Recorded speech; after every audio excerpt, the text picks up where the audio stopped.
Shalom Bapak Ibu Saudara yang dikasihi Tuhan. Selamat malam, selamat pagi, selamat siang, selamat sore. Karena ini media sosial jadi bisa dilihat kapan saja. Terima kasih untuk kesempatan yang Tuhan berikan, dan juga saudara-saudara seiman berikan kepada saya untuk menyaksikan kemurahan Tuhan, pertolongan Tuhan, berkat Tuhan yang saya rasakan dan masih saya ingat, tidak akan saya lupakan sampai hari ini, bahkan sampai nanti saya menutup mata, yaitu pertolongan Tuhan pada waktu saya masih usia sekolah dasar, ya, masih kecil.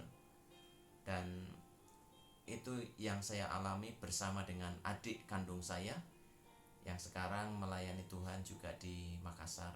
Saya ada di Semarang. Ya, perkenalkan untuk mungkin Bapak Ibu Saudara yang belum kenal, saya Erastus Sujarwo. Saya tinggal di Semarang. Istri 1, 2 anak, perempuan semua, dan itu berkat Tuhan yang luar biasa. Cerita hidup yang saya ingin bagikan kepada Bapak Ibu Saudara yang dikasihi Tuhan adalah kekuatan doa dari seorang ibu kepada anak-anaknya sungguh luar biasa. Dan itu kami alami, saya dan adik saya dan juga saudara-saudara saya alami. Karena saya sejak kecil tidak pisah dengan mama. Sampai mama menutup mata, saya dengan adik saya itu selalu bersama-sama dengan mama.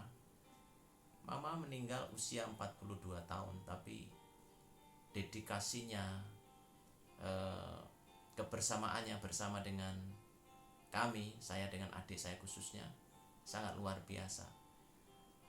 Awal cerita saya bersama dengan orang tua, saya pernah pergi ke Lampung, tapi 3,5 tahun di sana, lalu balik lagi ke Jawa, sehingga saya sekolah itu bersama adik saya itu pindah-pindah. Di Lampung sekolah kelas 1 SD, kembali ke Jawa kelas 1 SD lagi. Lalu 2 tahun kemudian masih kelas 1, kemudian saya bersama adik diajak orang tua untuk pergi transmigrasi ke Sulawesi Tenggara. Tempatnya di daerah Kecamatan Abuki. Itu daerah terpencil. Dari Abuki masih sekian puluh kilometer lagi menuju desa yang namanya Nekudu. Itu desa yang paling udik, sehingga kalau dibilang saya ini anak udik, mungkin cocok dengan wajah saya Bapak Ibu Saudara. Tapi saya ingin saksikan, saya ingin bagikan kepada Bapak Ibu Saudara bahwa ketika saya bersama adik, bersama-sama dengan mama khususnya, setiap pagi, setiap malam selalu diajari untuk berdoa. Berdoa dan memuji menyembah Tuhan.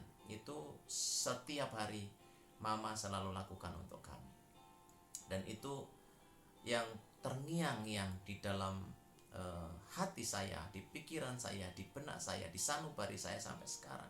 Tidak pernah saya lupakan. Berkat dari doa mama, yang setiap hari dia berdoa, Tuhan tolong anak-anak kami supaya mereka menjadi hamba-hambamu, mereka melayani Engkau, sehingga hidup mereka menjadi berkat bagi banyak orang. Itu dalam bahasa Jawa, jadi saya sudah lupa-lupa, tapi yang saya ingat pujiannya yang selalu dia nyanyikan kepada Tuhan. Ada pujian lama, ya tentunya lama karena pada masa itu tahun 80-an, 70, 80-an. Itu pujian-pujian yang pendek tapi sangat berkesan, sangat membekas.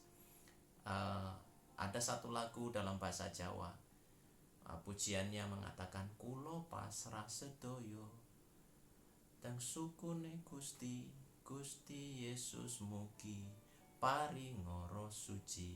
Itu pujian yang selalu dinyanyikan ulang-ulang.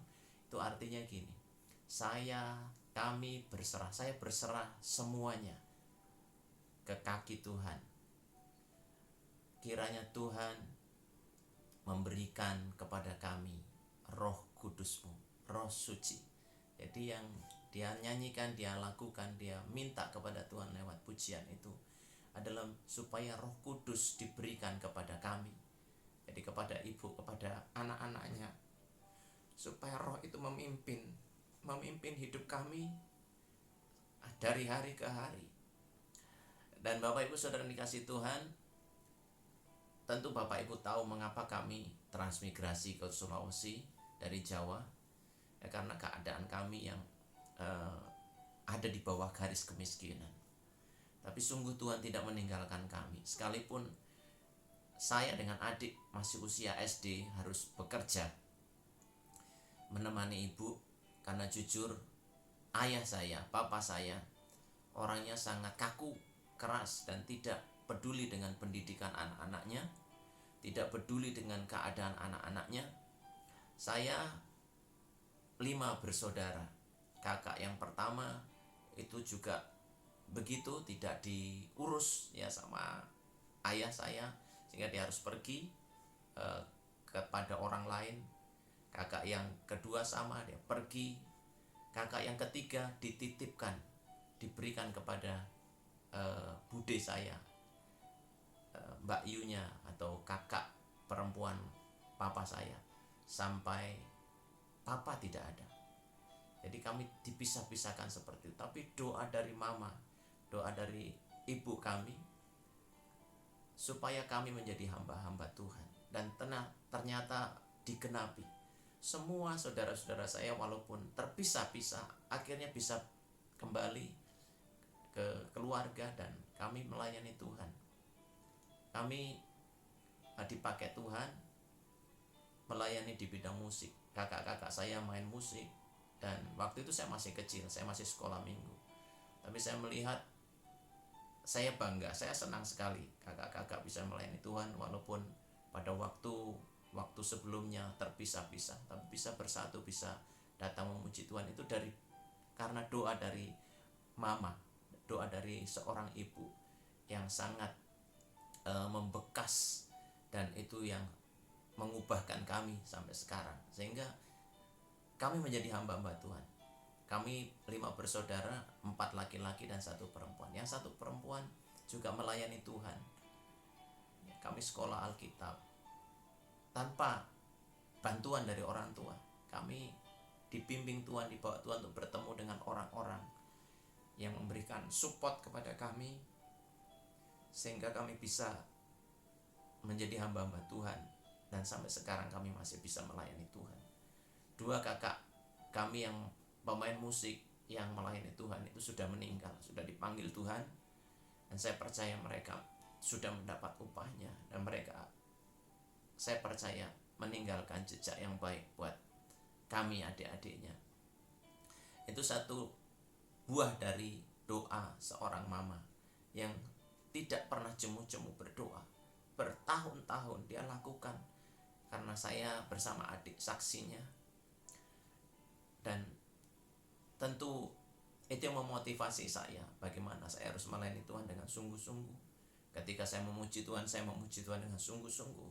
Saya melakukan sesuatu dengan sungguh-sungguh, karena itu Tuhan yang bekerja dalam hidup kami. Kalau bukan Tuhan yang menolong kami, itu tidak akan mungkin kami sampai sekarang bisa berdiri, bisa menjadi berkat, bisa bersaksi bahkan hari ini. Itu karena anugerah Tuhan, dan itu adalah buah dari doa seorang mama. Bapak Ibu Saudara yang dikasihi Tuhan, yang ingin saya bagikan malam hari ini, bahwa jangan pernah jemu-jemu berdoa. Karena ketika kita berdoa, Tuhan mendengar. Dan mungkin yang kita doakan seperti mama saya, belum melihat, dia sudah meninggal tapi tidak melihat. Tapi benih dari iman, benih dari doa itu bisa terbukti di kemudian hari. Dan itu memang yang terjadi, seperti yang tertulis dalam Alkitab. Seperti Abraham, ketika dia mendapatkan visi dari Tuhan, ketika dia mendapatkan janji dari Tuhan, dia hanya melihat satu orang, yaitu Ishak. Janjinya kan Ishak pun diminta oleh Tuhan untuk dikorbankan, dan Abraham memberikannya, karena Abraham hatinya terikat dengan Tuhan. Tetapi Tuhan beri janji keturunannya akan seperti bintang di langit dan pasir di laut. Dan itu dikenapi. Walaupun Abraham secara kasat mata, secara jasmani tidak melihat, tapi kita melihat sekarang Abraham menjadi bapak orang yang percaya, dan kita adalah anak-anak Abraham. Itu juga yang dilakukan oleh mama saya. Sekalipun dia tidak melihat, dia sudah meninggal usia 42 tahun. Ya, Bapak Ibu sudah dikasih Tuhan, tapi dia sudah tanamkan benih dan dia wariskan warisan rohani. Warisan rohani adalah warisan yang paling berharga dibanding dengan warisan jasmani. Karena ketika kita mendapatkan warisan rohani, warisan iman, warisan doa, itu bisa sampai kepada kekekalan. Tapi warisan jasmani tidak. Warisan jasmani yang sampai di dunia ini saja. Tetapi ketika kita berdoa, Tuhan mendengar dan Tuhan menjawab tepat pada waktunya. Dan satu lagu yang sering juga dinyanyikan oleh mama saya, yang sangat memberkati saya, adik, dan saudara-saudara saya, adalah satu lagu pendek juga yang mungkin ini jadi berkat buat kita semua. Saya ingin menyanyikan pujian ini, kiranya kesaksian dan pujian ini jadi berkat buat Bapak, Ibu, Saudara semuanya.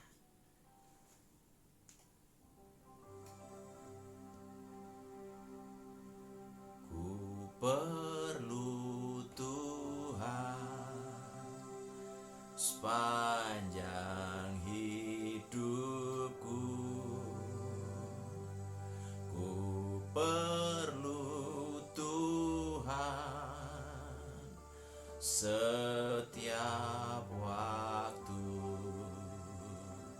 di senang dan susah.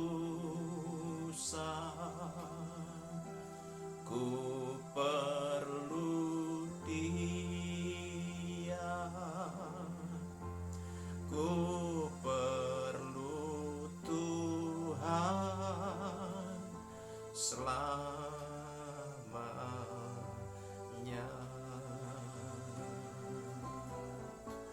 Ku perlu Tuhan sepanjang hidupku. Ku perlu Tuhan setiap waktu, di senang dan susah. Ku perlu Dia, ku perlu Tuhan selamanya.